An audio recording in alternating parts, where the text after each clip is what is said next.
In this episode of Ask Sam, I'm Sam. We're going to talk about why Bumble is useless. This is the show where I, Sam, answer your questions on life, relationships, sex, dating, everything.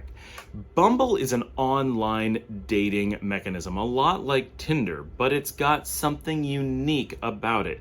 You still do the swipe right, you still do the swipe left, just like you do on Tinder, but when you match, there's two unique things here.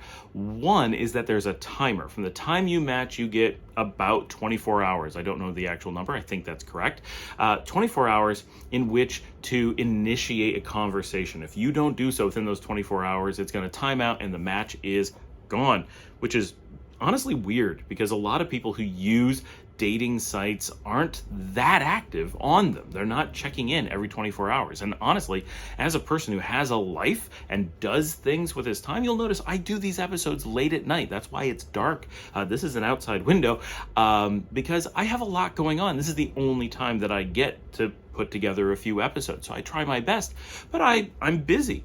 And it doesn't take very much of being busy to miss a 24-hour period for something online that is not super critical to your life. And remember, this is an initial conversation starter on an online dating site. So you don't even know this is a real person. You don't know if they're interesting. Your interest in them is zero until later, right? So it's very easy to overlook any dating application for more than 24 hours. It doesn't take much, right? You need to sleep in a little bit. You have a busy day at work. You had to go out and party for the holidays. Anything, boom, you've missed 24-hour window, and all of your swiping left and right was for naught because you didn't respond in 24 hours. That alone is kind of crazy. That shows that they don't understand online dating, or they do understand it and they don't want you to be successful because that's not how they make their money. Now, if you miss that 24 hours, you can pay to extend it. Surprise, surprise, they made the system not work so you'd be tempted to pay extra. Now, second part of this is men cannot initiate a conversation. Now, this is a problem. Go back and watch my episode on active and passive dating, and notice that I talk at the end of it about social constructs being so strong that even on places like Tinder, women never initiate the conversations, or effectively never, even though it would make this huge difference for them, and there's no reason that they shouldn't, but they don't, because they know that men, maybe not the man they were hoping for, but some man, there's plenty of them, will definitely initiate a conversation with them. They can be as passive as they want, and it's guaranteed a man will eventually make contact. In Bumble, that's broken. The contract that you make with Bumble when you start using it is the man must be passive and the woman must be active. The purpose of Bumble is the forced reversal of the active-passive system, which is super interesting. It's a neat social experiment to show that they recognize that there is this active-passive social structure, and that maybe if we shake it up, good things will happen. And good things could happen if it was shaken up appropriately. But to shake up a social contract, you have to have the buy-in from the parties involved. And fundamentally, women will not change their passive behavior. There's a reason for this, because it's awesome. Being the woman or any passive party is great. It's low stress, it's easy. I get it. Women put in a lot of effort to look good, to be, to do passive well. Yes, I understand. I'm not saying that they're being lazy about it, but it feels good. It's not the same kind of effort that men have to make.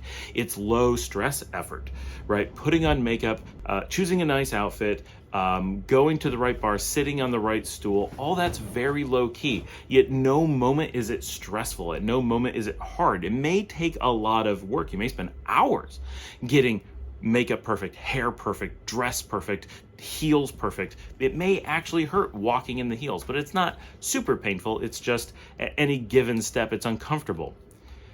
It's work, but it's not stress. For men, for the active party, it is really stressful getting out of your chair, walking up to someone and risking rejection, assuming rejection, right? And we'll talk about lots of that in other episodes, but there's this really comfortable position. Being passive is awesome. Being active is awful, and men only do it because they're forced to. If men had any choice, they would never choose to be active. It's not the good position to be in. Men don't have that choice, and that's why they do what they do. Women have the power position and are able to be passive. It's a choice that they can make. With Bumble, we have the situation where we're expecting women to change that behavior. But they won't, not really. What you find on Bumble is that women, even knowing that they have to be active or nothing will happen, will choose to be passive. Anyone who has tried Bumble has the exact same story. You match from time to time, not very often because very few people use Bumble. But if you do use it and you do find people on it, what you will find is that almost always you will match and the time will expire and your match will be gone. It's just how the system works. Why does it work this way? Because women who get onto it think it sounds empowering, but it's not. It's exactly the opposite. There's a reason why men are willing to use Bumble. For men, it's awesome. It gives them the power position. They can't be the active party, and because they can't be, the women have to be.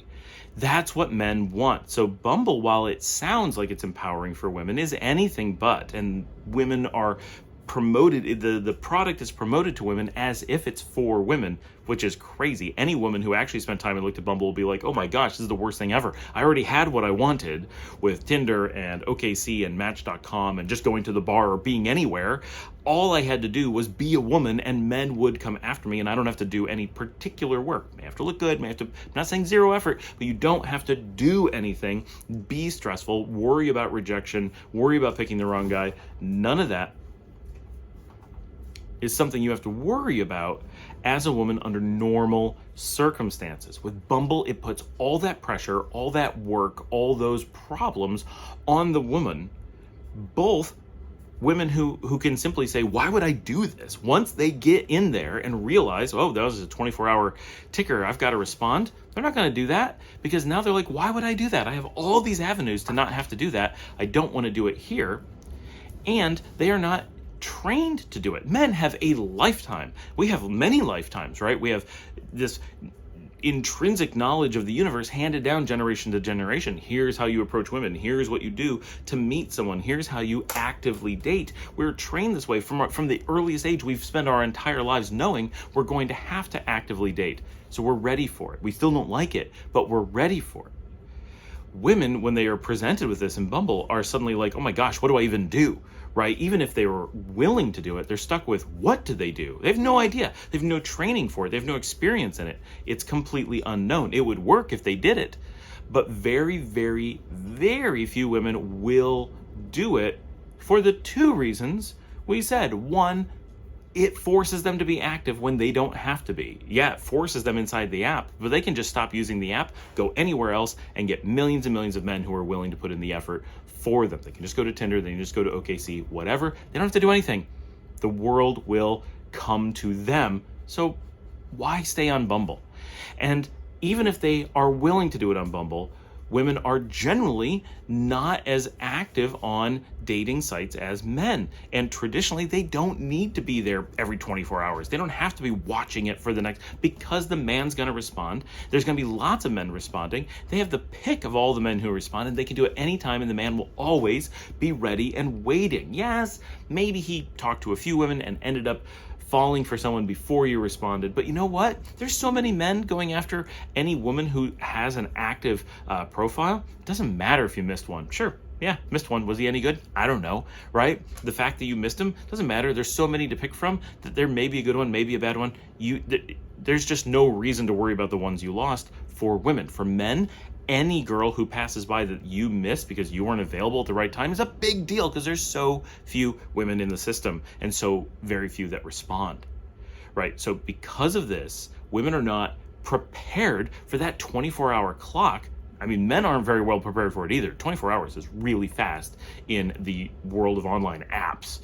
But for women, it's a completely different game than men, and expecting women to be forced into the role of the initiator, of the active dater, and to do so under a 24-hour clock is simply ridiculous and it just doesn't work. All right, so that is Ask Sam. That's why Bumble is just never going to make sense. Nothing like that is ever going to make sense. You can't make society change in that way. The thing that make dating apps work is scale. You can't have scale going against the stream of society. Leave me your comments, your questions, ask me new questions, like and subscribe, and I will see you on the next episode.